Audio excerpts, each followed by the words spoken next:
سڵاو بەخێر بن سەرچاو گەورەتان کردین. ئەمڕۆ لە پێشوازی مناڵی بێسەرپەرشت و لەگەڵ کارمەندانی ژینکە پارێز بووین.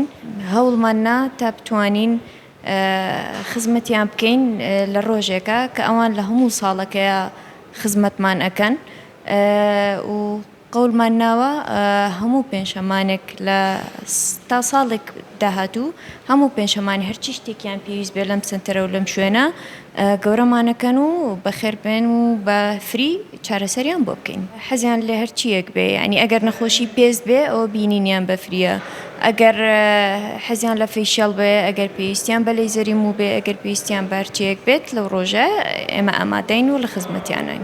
زیاتر بە هەتاو کە دەموچاویان عەزیەتی بووە زۆر زەرورە دژەخۆر وەرگرن. وشکی پێست ئەویش هەر زۆر زەرورە لە برۆیی زۆر عارق ئەکەنەوە، ئەوەیە لە شوێنێکی گەرما ئەبن.